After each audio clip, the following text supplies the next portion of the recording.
How you doing? I'm good, apart from seeing your darts score. Oh, mate, don't you bring it up as well, please. I've been battered by... Listen, Maddison only scored 4 with his first 2 darts. Wow. Yeah, there we are. Yeah, thanks for that. We're live on Sky Sports News now as well, so you've done me again. Listen, congratulations on the call-up. This is your first World Cup. How special does it feel? It's hard to put into words, really. Especially with it being a World Cup at this time of the year. It's all sort of being thrust upon us like quickly. Obviously, the last game of the Premier League and then straight into this. But yeah, I think once that first game gets kicked off on Sunday, I believe it'll be mega. Tell me about the Heat Shack. We've seen the tent on the side of the pitch. And I think you guys have nicknamed it the Heat Shack, is that right? Is that what right? Okay. Yeah, that's more for the players. Thank you. The outfield players, I guess. Yeah. So we've been over there a couple of times, but it's just nice for a bit of shade, and it's obviously got the sort of drier air type thing to cool you down, which is great. And you know, the guys have got a lot of stuff, sort of ice packs, ice vests, which we can use when we're resting. So. It's just something which can hopefully give us the added boost. Has it surprised you how hot it is, and could that be a factor? No, I knew it was going to be hot. Obviously, been to Dubai on numerous occasions for football or on holiday, so I knew it was going to be hot. But I think adapting to it quick will be the difficult thing. Obviously, for us, it's normally going into Christmas, dark nights and dark mornings. So. How quickly we can adapt to the weather is crucial for us. I wanted to ask you about the competition for places, because you've been in extraordinary form for Arsenal this season. 7 clean sheets, I reckon, in the Premier League already. And yet, Jordan Pickford is squad number 1, and he's been there for the last 2 major tournaments. So how do you see that competition, particularly amongst the goalkeepers? Fair. I see it as it is. Obviously, squad numbers are squad numbers. He's done extremely well for England, and he's been in fine form for Everton as well. And so is Nick. It's not just me who's racking up the clean sheets. Popey is as well. So, you know, we've got a great bond between the goalkeeping group, especially, and Marge looks after it really well. You need all 3 of us to train properly to get the number 1 to its best. So. We're all training like a number 1 at the minute, and then it'll be difficult for 2 of us to try and flip the switch and help out, but it's something which me and Popey, and a little bit less Jordan, but me and Popey definitely have done before. So whoever gets that first game will have full support from the group, and then you never know with tournament football, anything can happen, and you've just got to be ready if called upon. Hi Aaron, Hi. Alex Howell, BBC. How do you feel about the way your career is going at the moment, top of the Premier League with Arsenal and now coming away to your first World Cup?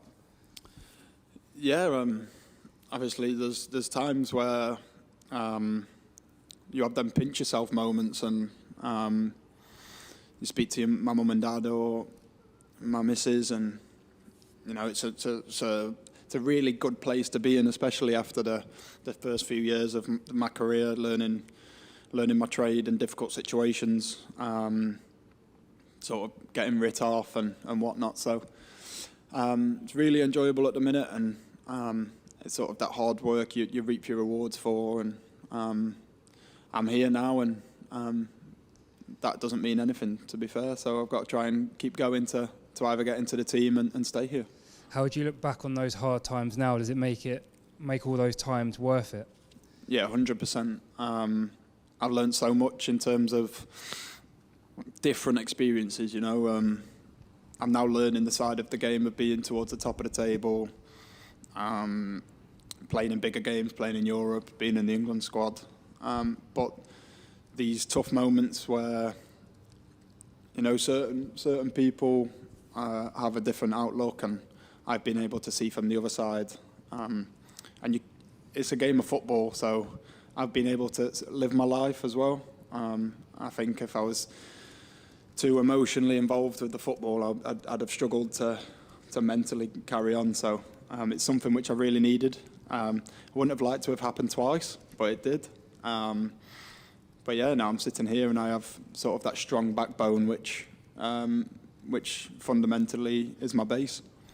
And your dad, we saw in the Arsenal documentary, is really involved in your career and seemed quite emotional when you play. What was his reaction when you got called up to this squad, and how do you think he'll cope if you do take to the field? I think there's definitely a few tears shed from him. I think if I actually make it on the pitch, I think he might not return home. I think he might have a heart attack, but you know, it's special for my family and especially for my mum and dad who have drove up and down the country, flied all around the world. So yeah, he'll be by. He won't have any nails left. Let's put it that way. Hi Aaron, Jack Pitbrook from The Athletic. There's always a lot of speculation at the start of every World Cup about the ball. Have you guys been training with the World Cup ball, and how has it felt to you? Yeah, it's probably one of the better Adidas balls which I have played with. I've never felt another World Cup ball, so I can't go off that. But I've played with Adidas balls before and the European Championship balls and stuff. So it seems fine to me. It seems like it's got better for goalkeepers as well as keeping it for the strikers. So yeah, hopefully there'll be lots of saves, but also lots of goals as well.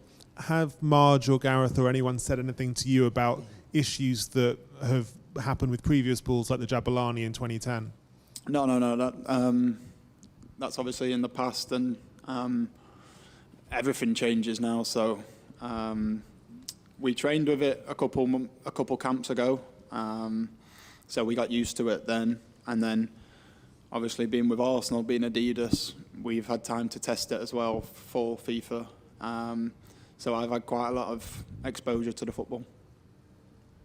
Hi Aaron, Mark from PA Media. In terms of how you're playing with Arsenal at the moment, you're playing out from the back and Mikel's put a lot of faith in you and the players. Does that work when you come away with England and Gareth is asking something similar? Does that make that transition from club to international football a bit easier for a goalkeeper? Yeah, it definitely helps. It won't be the same style, but still the principle is the same. You still play in the same way.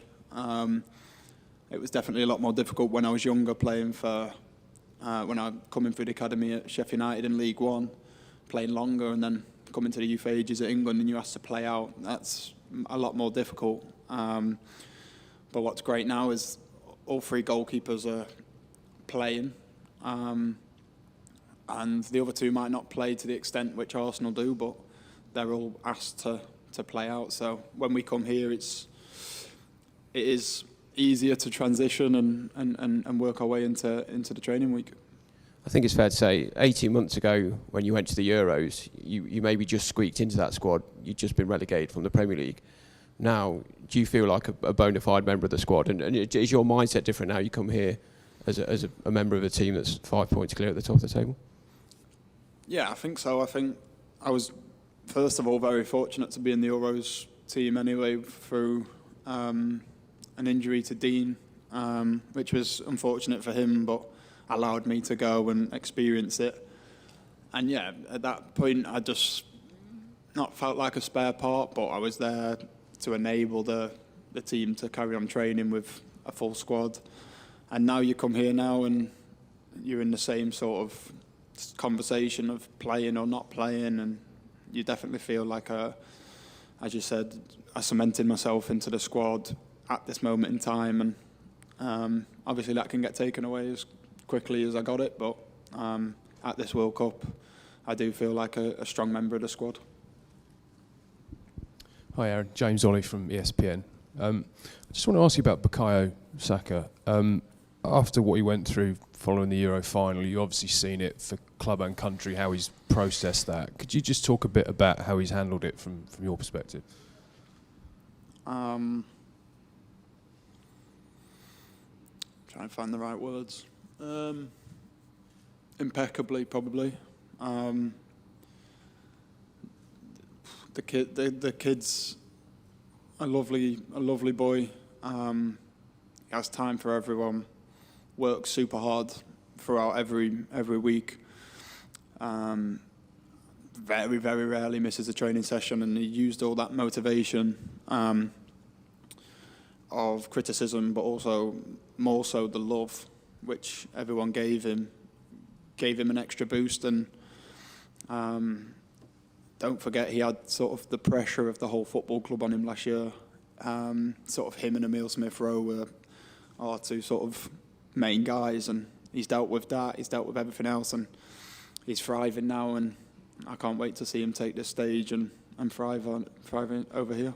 Mikel talked a lot about how you, the players, sort of supported him through that. What sort of role did you play in that? More through the criticism side. It's probably the first time he received it. Obviously, as we touched on, I got relegated, and signing for Arsenal was a difficult period.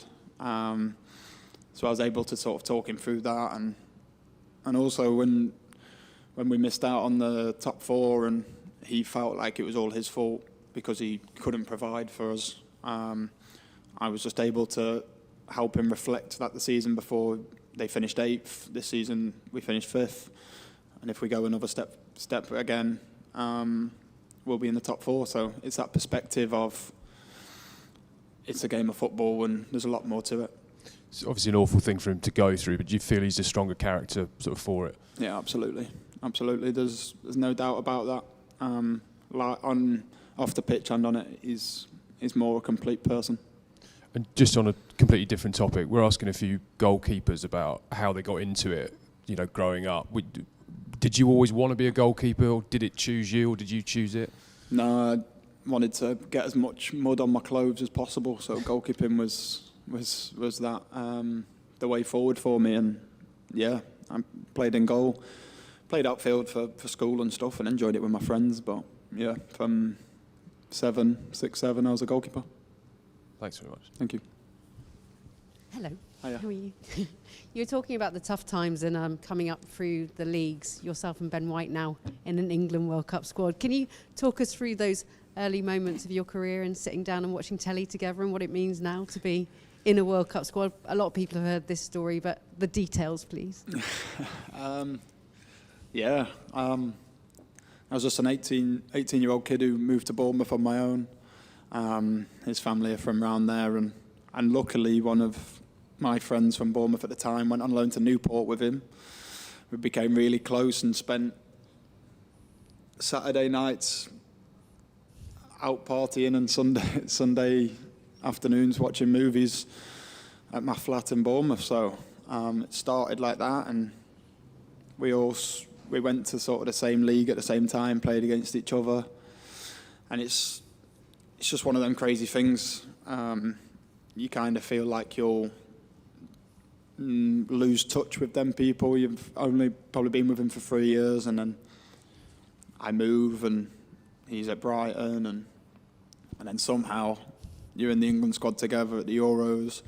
You then sign for the club at the same time, and then you're here, and it's special, and it's special to have that person which every single day I can pick up on his feelings, he pick up on mine. So if we're down or you need space, whatever, it's that one person who you're closest to. What are the odds on that? Yeah, very slim. Probably less slim than Mason and Declan, but I reckon we're up there. Bromance off. Right? Bromance off, yeah. Can you describe what's happening in that hotel? I've been told it's lots of outdoor spaces, despite the heat. That's all. Can you explain to us what it's like? Because we can't get in there. Security's a bit tight. No, it's lovely what the FA and the team behind the team have done for us.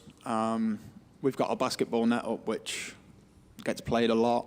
There's big screens around for movies or I'm a Celeb and things like this if the lads are up at that time. Big tents where all the massages are, so there's a real good sort of like a little village almost inside the walls. We're having so much fun already, and it's just great that, as I said, the team behind the team have done so well for us, and it's really keeping us at home. Fine touches of photos and things in our rooms, our family. So it means the world, yeah. Inflatables out already? They were out today. So the pool at the hotel's not as big as the one here. So the unicorns, I'm pretty sure I've seen Bakayo on it again and Declan. So there might be some pictures of them coming out. Scooped you, FA. And I want to talk about a bit of football. Who do you think's the toughest player you've ever faced? Oh.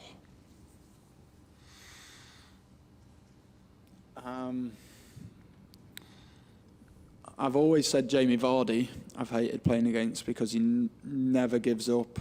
I remember playing against him for Bournemouth and we were 4-1 up about 3 minutes ago and he was still charging me down on a back pass. And the other is probably Aguero. I only got to play him the once, but I think he had 3 chances and scored 2, so you can never sort of write him off. He was always poaching in and around the box, so I'll say Jamie Vardy.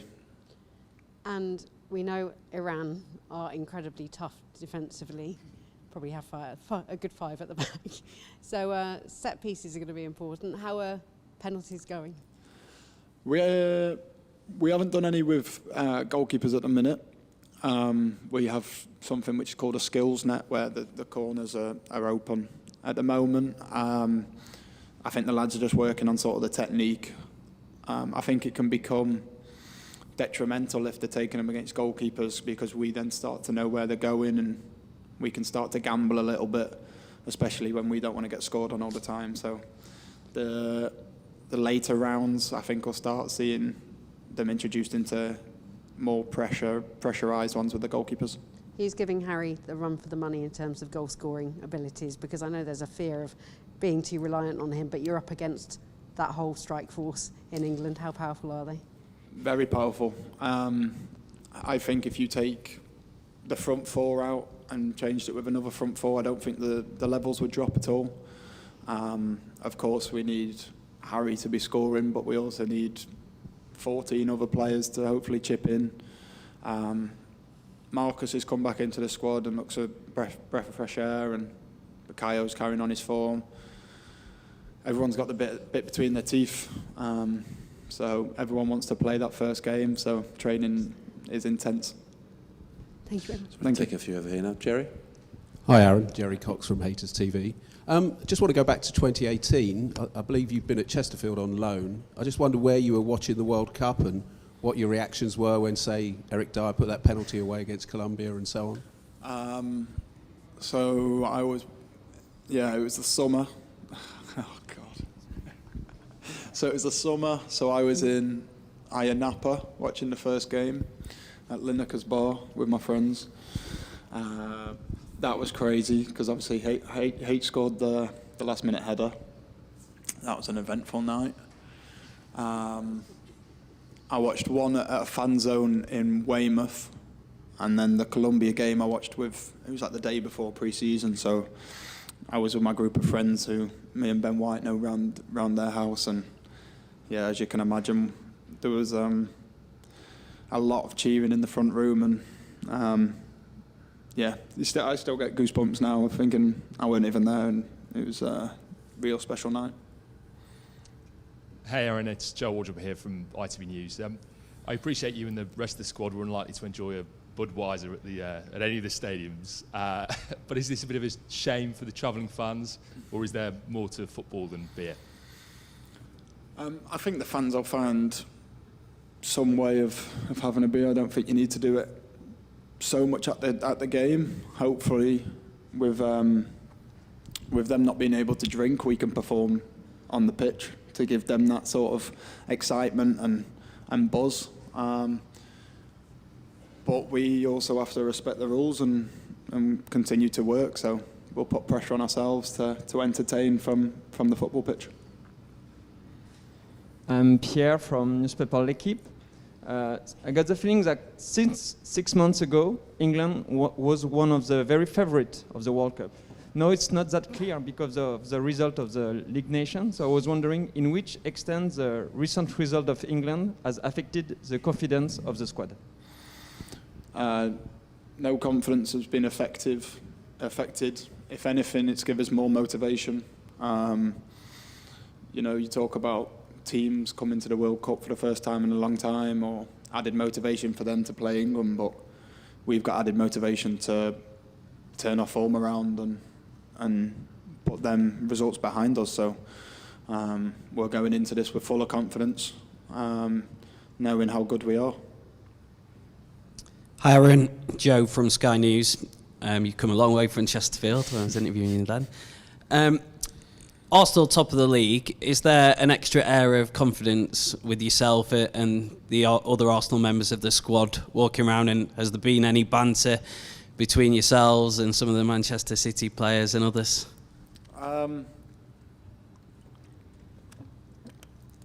It's obviously a lovely position that we sit in, and I think our confidence is just high because of obviously what's happened so far and where we are right now. The banter has mostly come from Connor, Cody, and Trent. They keep walking around pretending I've said 5 points clear every day, just trying to wind me up. But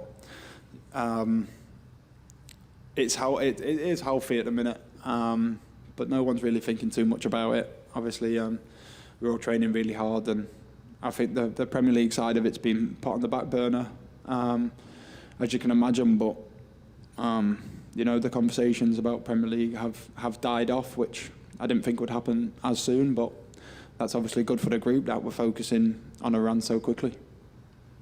Thanks, guys. Okay, we'll end the live section there.